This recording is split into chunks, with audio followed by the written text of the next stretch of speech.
ನಮಸ್ಕಾರ ವೀಕ್ಷಕರೇ, ಇದು ಕಾಂಗ್ರೆಸ್ನಲ್ಲಿ ಒಂದು ಕ್ಷಣ ಸಂಚಲನವನ್ನು ಮೂಡಿಸಿದಂತಹ ವಿಚಾರ. ಪ್ರತಿಯೊಂದು ವಿಚಾರವೂ ಕಾಂಗ್ರೆಸ್ನಲ್ಲಿ ಕೋಲಾಹಲವನ್ನು ಎಬ್ಬಿಸ್ತಾ ಇದೆ, ಕ್ಷಣಕ್ಕೂ ಆತಂಕವನ್ನು ಮೂಡಿಸುತ್ತೆ. ಅಂದರೆ ಪಕ್ಷದಲ್ಲಿ ಒಂದೊಂದು ನಿರ್ಧಾರವೂ ಜಟಿಲವಾಗ್ತಾ ಇದೆ. ಹೊಸದಾಗಿ ಆಯ್ಕೆಯಾದಂತಹ ಶಾಸಕರು ಸಚಿವ ಸ್ಥಾನವನ್ನು ಕೇಳ್ತಿದ್ದಾರೆ, ಮರು ಆಯ್ಕೆಯಾದಂತಹ ಶಾಸಕರು ಸಿಎಂ ಸ್ಥಾನದ ಆಕಾಂಕ್ಷಿ ಆಗ್ತಿದ್ದಾರೆ. ಪಕ್ಷದಲ್ಲಿ ಇರೋರೆಲ್ಲರೂ ವಿವಿಧ ಹುದ್ದೆಗಳ ಆಕಾಂಕ್ಷಿಯಾಗಿದ್ದಾರೆ. ಕೊಡ್ಲಿಲ್ಲ ಅಂದ್ರೆ ಬೆದರಿಕೆಯನ್ನು ಹಾಕೋದು ಸರ್ವೇ ಸಾಮಾನ್ಯ ಅನ್ನುವಂತಾಗಿದೆ.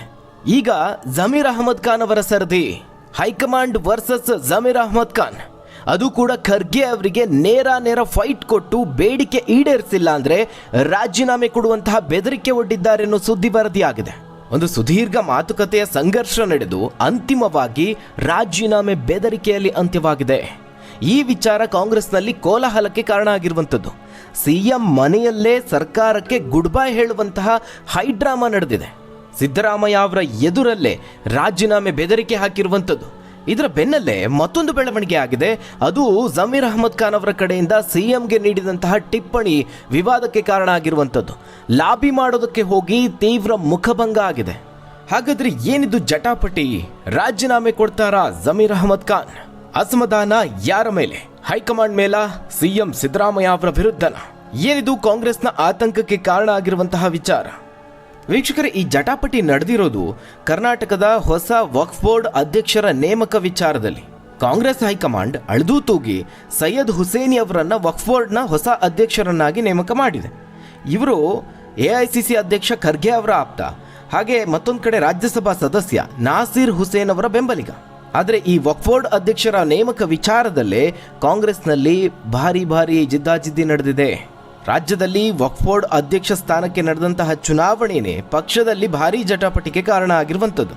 ರಾಜ್ಯದಲ್ಲಿ ಸದ್ಯ ವಕ್ಫ್ ಖಾತೆ ಜಮೀರ್ ಅಹಮದ್ ಖಾನ್ ಅವರ ಕೈಯಲ್ಲಿದೆ. ಹೀಗಾಗಿ ಸಹಜವಾಗಿಯೇ ವಕ್ಫ್ ಅಧ್ಯಕ್ಷ ಸ್ಥಾನದ ಮೇಲೆ ಅವರ ಕಣ್ಣಿದೆ. ತಮ್ಮ ಬೆಂಬಲಿಗನನ್ನ, ತನ್ನ ಆಪ್ತನನ್ನ ಅಧ್ಯಕ್ಷ ಸ್ಥಾನದಲ್ಲಿ ಕೂರಿಸುವಂತಹ ಪ್ರಯತ್ನಗಳಾಯಿತು.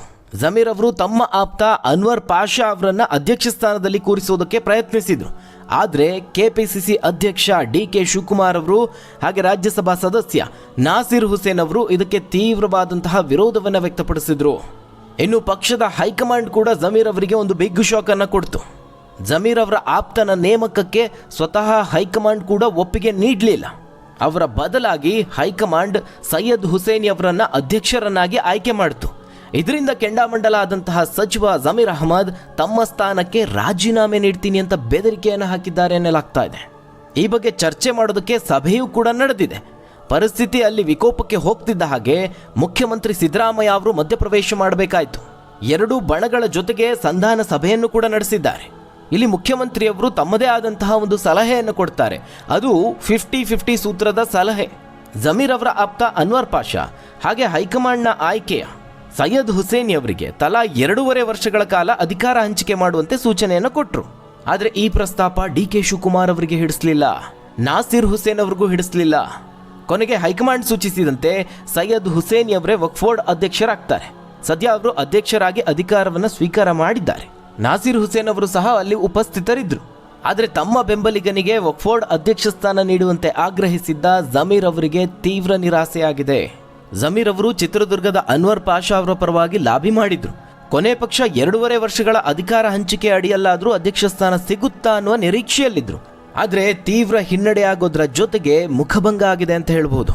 ಅಂದರೆ ಖರ್ಗೆ ಅವರಿಗೆ ನೇರ ಫೈಟ್ ಕೊಡೋದಕ್ಕೆ ಮುಂದಾಗಿದ್ರು.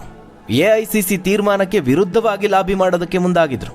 ಅಷ್ಟು ಮಾತ್ರ ಅಲ್ಲ, ಅಧ್ಯಕ್ಷರ ಆಯ್ಕೆ ಅಂತಿಮವಾದ ಮೇಲೂ ಕೂಡ ಏನಾದರೂ ಬದಲಾವಣೆ ಮಾಡೋದಕ್ಕೆ ಸಾಧ್ಯನಾ ಅಂತ ರಾತ್ರೋರಾತ್ರಿ ಜಮೀರ್ ಅಹಮದ್ ಖಾನ್ ಅವರು ಸಿಎಂ ಸಿದ್ದರಾಮಯ್ಯ ಅವರನ್ನು ಸಹ ಭೇಟಿ ಮಾಡಿದ್ರು. ಇಲ್ಲಿ ಪ್ರಮುಖವಾಗಿ ಗಮನಿಸಬೇಕಾದಂತಹ 2 ವಿಚಾರ ಇದೆ. ಜಮೀರ್ ಅಹಮದ್ ಖಾನ್ ಅವರು ಸಿದ್ದು ಬಣದಲ್ಲಿ ಗುರುತಿಸಿಕೊಂಡವರು. ಆದರೆ ಸಿಎಂ ಭೇಟಿಯಾದರೂ ಯಾವುದೇ ಪ್ರಯೋಜನ ಆಗಲಿಲ್ಲ. ತನ್ನ ಆಪ್ತನಿಗೆ ಅಧ್ಯಕ್ಷ ಪಟ್ಟವನ್ನು ಗಿಟ್ಟಿಸಿಕೊಳ್ಳೋದ್ರಲ್ಲಿ ವಿಫಲ ಆದರು. ಜಮೀರ್ ಬೇಡಿಕೆಗೆ ಹೈಕಮಾಂಡ್ ಒಪ್ಪಲಿಲ್ಲ. ಇದು ಅವರ ತೀವ್ರ ಅಸಮಾಧಾನಕ್ಕೆ ಕಾರಣ ಆಗಿದೆ. ಸಿದ್ದರಾಮಯ್ಯ ಅವರು ಸಹ ಜಮೀರ್ ಅವರಿಗೆ ತಿಳಿ ಹೇಳುವಂತಹ ಕೆಲಸವನ್ನ ಮಾಡಿದ್ರು. ವಕ್ಫ್ ಬೋರ್ಡ್ ಅಧ್ಯಕ್ಷರ ಆಯ್ಕೆ ನಿನ್ನ ಸಮುದಾಯದ ವಿಚಾರ, ನಿಯಮದಂತೆ ಆಯ್ಕೆ ನಡೆಯಲಿ ಅಂತ ಸಿದ್ದರಾಮಯ್ಯ ಅವರು ಸಹ ಸ್ಪಷ್ಟವಾಗಿ ಹೇಳಿದ್ರು. ಇದರಿಂದಾಗಿ ಅಧಿಕಾರ ಸ್ವೀಕಾರ ಕಾರ್ಯಕ್ರಮದ ವಿಚಾರದಲ್ಲೂ ಅಸಮಾಧಾನ ಭುಗಿಲೆದ್ದಿದೆ. ಈಗಾಗಲೇ ಅಧಿಕಾರ ಸ್ವೀಕಾರ ಕಾರ್ಯಕ್ರಮ ನಡೆದಿದೆ. ಮಲ್ಲಿಕಾರ್ಜುನ್ ಖರ್ಗೆ ಅವರ ಆಪ್ತ ನಾಸಿರ್ ಹುಸೇನ್ ಅವರು ಭಾಗವಹಿಸಿದ್ರು.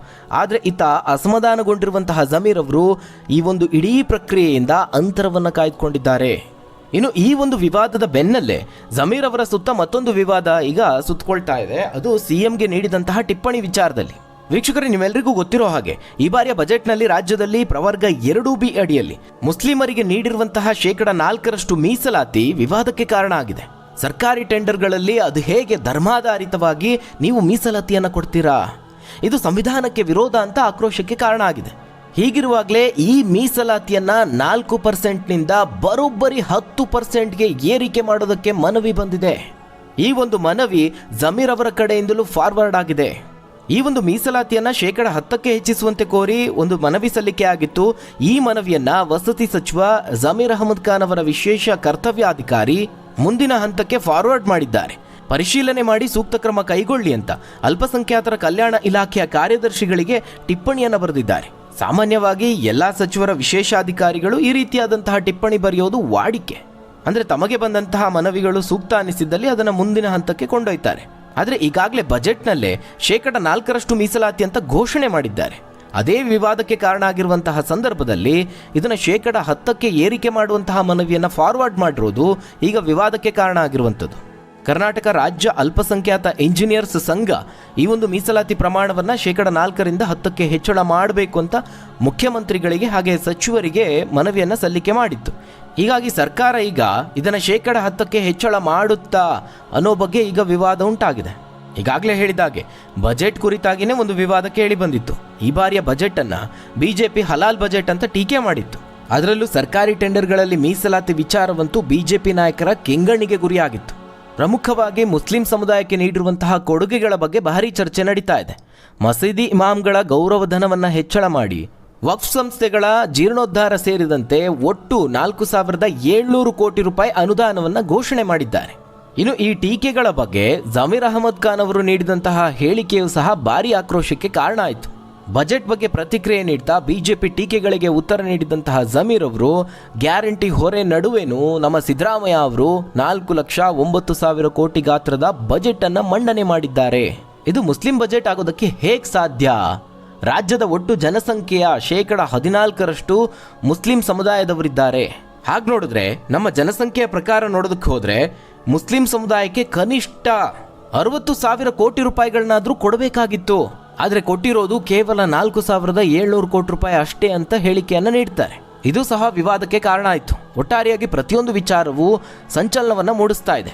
ಇವೆಲ್ಲವನ್ನ ಗಮನಿಸಿದಾಗ ರಾಜ್ಯ ಕಾಂಗ್ರೆಸ್ನಲ್ಲಿ ಯಾರು ಯಾರ ಮಾತನ್ನು ಕೇಳೋದಕ್ಕೂ ಸಿದ್ಧರಿಲ್ವಾ? ಅಧಿಕಾರಕ್ಕಾಗಿ ಲಾಬಿಗಾಗಿ ತಮ್ಮ ಹೈಕಮಾಂಡನ್ನೇ ಬೆದರಿಸುವಂತಹ ಪ್ರಯತ್ನಗಳು ನಡೀತಿದೆಯಾ? ಈ ರೀತಿಯಾದಂತಹ ಪ್ರಶ್ನೆಗಳು ಉದ್ಭವಿಸುತ್ತೆ. ಈಗ ಜಮೀರ್ ಅಹಮದ್ ಖಾನ್ ಅವರು ಏನು ರಾಜೀನಾಮೆ ಬೆದರಿಕೆಯನ್ನು ಒಡ್ಡಿದ್ದಾರೆ ಅಂತ ಹೇಳಲಾಗ್ತಾ ಇದೆ. ಇದು ಅದಕ್ಕೆ ಉದಾಹರಣೆಯಂತೆ ಕಾಣಿಸ್ತಾ ಇದೆ. ಯಾಕಂದರೆ ಈ ವಿಚಾರಗಳಲ್ಲೇ ಈ ರೀತಿಯಾಗೆಲ್ಲ ಪಟ್ಟು ಹಿಡಿದ್ರೆ ಇನ್ನು ಮುಂದೆ ಸಚಿವ ಸಂಪುಟ ಪುನರ್ರಚನೆ ಇದೆ. ಕಳೆದ ಹಲವು ತಿಂಗಳಿಂದ ಸರ್ಕಾರಕ್ಕೆ ಒಂದು ಮೇಜರ್ ಸರ್ಜರಿ ಆಗಬೇಕು, ಸಚಿವ ಸಂಪುಟ ಪುನರ್ರಚನೆ ಆಗಬೇಕು ಅಂತ ಒತ್ತಾಯ ಬೇಡಿಕೆಗಳು ಕೇಳಿ ಬರ್ತಾ ಇದೆ. ಸದ್ಯ ಸರ್ಕಾರದಲ್ಲಿ 5ರಿಂದ 7 ಸಚಿವರ ತಲೆದಂಡ ಆಗುತ್ತೆ. ಆ ಸ್ಥಾನಕ್ಕೆ ಹೊಸ ಸಚಿವರನ್ನ ಒಳಗಡೆ ಕರ್ಕೋತಾರೆ ಅನ್ನುವಂತಹ ಮಾಹಿತಿ ಇದೆ. ಈಗಾಗಲೇ ಹಲವು ಶಾಸಕರು ಬಹಿರಂಗವಾಗಿ ತಾನು ಸಚಿವ ಸ್ಥಾನದ ಆಕಾಂಕ್ಷಿ ಅನ್ನೋದನ್ನ ಹೇಳ್ಕೊಂಡಿದ್ದಾರೆ. ಇನ್ನು ಈ ವಿಚಾರದಲ್ಲೂ ಬಣ ಬಡಿದಾಟ ಮತ್ತೊಂದು ಸುತ್ತಿನ ಗುದ್ದಾಟಕ್ಕೆ ಕಾರಣ ಆಗೋದ್ರಲ್ಲಿ ಯಾವುದೇ ಅನುಮಾನ ಇಲ್ಲ. ಸಿದ್ದು ಬಣದಿಂದಲೂ ಒಂದಷ್ಟು ಸಚಿವ ಸ್ಥಾನದ ಆಕಾಂಕ್ಷಿಗಳಿದ್ದಾರೆ. ಅದೇ ರೀತಿಯಾಗಿ ಹೆಚ್ಚಿನದಾಗಿ ಸಿದ್ದು ಬಣದ ಸಚಿವರುಗಳೇ ಸಚಿವ ಸ್ಥಾನವನ್ನು ಕಳೆದುಕೊಳ್ತಾರೆ ಅಂತ ಹೇಳಲಾಗ್ತಾ ಇದೆ. ಇನ್ನು ಇತ್ತೀಚಿನ ಡಿಕೆ ಅವರ ಹೈಕಮಾಂಡ್ ಭೇಟಿಯ ಸಂದರ್ಭದಲ್ಲಿ ಈ ಸಚಿವ ಸಂಪುಟ ಪುನರ್ರಚನೆಯ ಬಾಂಬನ್ನು ಸಹ ಸಿಡಿಸಿದ್ದಾರೆ ಅನ್ನೋದು ಮಾಹಿತಿ ಇದೆ. ಅಂದ್ರೆ ಸಿದ್ದು ಬಣದಲ್ಲಿ ಗುರುತಿಸಿಕೊಂಡಿರುವಂತವರು ತಮ್ಮ ವಿರುದ್ಧವಾಗಿ ಯಾರ್ಯಾರೆಲ್ಲ ಮಾತಾಡ್ತಿದ್ದಾರೆ, ಬಹಿರಂಗವಾಗಿ ಹೇಳಿಕೆ ಕೊಟ್ಟು ಪಕ್ಷಕ್ಕೆ ಮುಜುಗರ ತರುವಂತಹ ಕೆಲಸ ಮಾಡ್ತಿದ್ದಾರೆ, ಅವರೆಲ್ಲರ ಬಾಯಿ ಮುಚ್ಚಿಸುವಂತಹ ಕೆಲಸಕ್ಕೆ ಈ ಒಂದು ದಾಳವನ್ನು ಉರುಳಿಸಿದ್ದಾರೆ ಅಂತ ಹೇಳಲಾಗ್ತಾ ಇದೆ. ಇದು ಮಾತ್ರ ಅಲ್ಲದೆ 5 ಸಚಿವರ ಖಾತೆ ಬದಲಾವಣೆಯ ಬಗ್ಗೆಯೂ ಸುದ್ದಿ ಇದೆ. ಇದರಲ್ಲಿ ಯಾರು ಡೌನ್ಗ್ರೇಡ್ ಆಗ್ತಾರೆ, ಯಾರಿಗೆ ಅದೃಷ್ಟ ಇದೆ, ಇದು ಈಗ ಕುತೂಹಲವನ್ನು ಮೂಡಿಸಿದೆ. ಈಗ ವಿಧಾನಮಂಡಲದ ಬಜೆಟ್ ಅಧಿವೇಶನ ನಡೀತಾ ಇದೆ. ಬಜೆಟ್ ಅಧಿವೇಶನ ಇದೇ ಬರುವ ಶುಕ್ರವಾರ ಮುಕ್ತಾಯಗೊಳ್ಳುತ್ತೆ. ಇದಾದ ನಂತರದಲ್ಲಿ ಮೊದಲ ಹಂತದಲ್ಲಿ ಕೆಲವು ಸಚಿವರ ಖಾತೆ ಬದಲಾವಣೆ ಆಗುವಂತಹ ಸಾಧ್ಯತೆ ಇದೆ. ಇನ್ನು ಈ ಹಿಂದೆ ವಾಲ್ಮೀಕಿ ನಿಗಮದ ಹಗರಣದ ಆರೋಪದಲ್ಲಿ ಬಿ ನಾಗೇಂದ್ರ ಅವರ ತಲೆದಂಡ ಆಗಿತ್ತು. ಅವರನ್ನು ಈಗ ಮತ್ತೆ ಸಂಪುಟಕ್ಕೆ ಸೇರಿಸಿಕೊಳ್ಳುವಂತಹ ಸಾಧ್ಯತೆ ಇದೆ. ನಾಗೇಂದ್ರ ಅವರಿಗೆ ಕ್ಲೀನ್ ಚಿಟ್ ಕೊಟ್ಟ ಬೆನ್ನಲ್ಲೇ ಅವರನ್ನ ಸಂಪುಟಕ್ಕೆ ಮರು ಸೇರ್ಪಡೆ ಮಾಡ್ಕೊಳ್ತಾರೆ ಅನ್ನೋ ಸುದ್ದಿ ಹರಿದಾಡ್ತಾ ಇದೆ. ಈ ಎಲ್ಲದರ ನಡುವೆ ಸರ್ಕಾರಕ್ಕೆ ಈಗ ಒಂದು ಕಂಟಕ ಎದುರಾಗ್ತಾ ಇದೆ. ಸ್ಯಾಂಡಲ್ವುಡ್ ನಟಿ ರನ್ಯಾ ರಾವ್ ಅವರ ಗೋಲ್ಡ್ ಸ್ಮಗ್ಲಿಂಗ್ ಕೇಸ್ನಲ್ಲಿ ಸಚಿವರೊಬ್ಬರು ಶಾಮೀಲಾಗಿದ್ದಾರೆ ಅನ್ನುವ ಸ್ಫೋಟಕ ಬಾಂಬ್ ಅನ್ನ ಬಸನಗೌಡ ಪಾಟೀಲ್ ಅವರು ಸಿಡಿಸಿರುವಂತದ್ದು. ಇದನ್ನ ಅವರು ಅಧಿವೇಶನದಲ್ಲೂ ಪ್ರಸ್ತಾಪ ಮಾಡ್ತೀನಿ ಅಂತ ಹೇಳ್ತಿದ್ದಾರೆ. ಹೀಗಾಗಿ ಮುಂದಿನ ದಿನಗಳಲ್ಲಿ ಈ ಗೋಲ್ಡ್ ಸ್ಮಗ್ಲಿಂಗ್ ಕೇಸ್ ಇನ್ನಷ್ಟು ಸದ್ದು ಮಾಡುತ್ತೆ. ಒಂದು ವೇಳೆ ಸಚಿವರ ಪಾತ್ರ ಇರೋದೇನಾದ್ರೂ ಮೇಲ್ನೋಟಕ್ಕೆ ಸಾಬೀತಾದ್ರೆ ಆಗ ಸರ್ಕಾರ ಭಾರೀ ಮುಜುಗರವನ್ನು ಎದುರಿಸಬೇಕಾಗುತ್ತೆ. ಒಟ್ಟಾರೆಯಾಗಿ ಹಲವು ವಿಚಾರಗಳು ಸಂಚಲನವನ್ನು ಮೂಡಿಸ್ತಾ ಇದೆ. ಕಾಂಗ್ರೆಸ್ ವಲಯದಲ್ಲಿ ಕೋಲಾಹಲಕ್ಕೆ ಕಾರಣ ಆಗಿದೆ. ಹಾಗಾದ್ರೆ ವೀಕ್ಷಕರೇ, ಈ ಬಗ್ಗೆ ನೀವೇನಂತೀರಾ? ನಿಮ್ಮ ಅನಿಸಿಕೆ ಅಭಿಪ್ರಾಯವನ್ನು ಕಮೆಂಟ್ ಮೂಲಕವಾಗಿ ತಿಳಿಸಿ. ಧನ್ಯವಾದಗಳು ವೀಕ್ಷಕರೇ.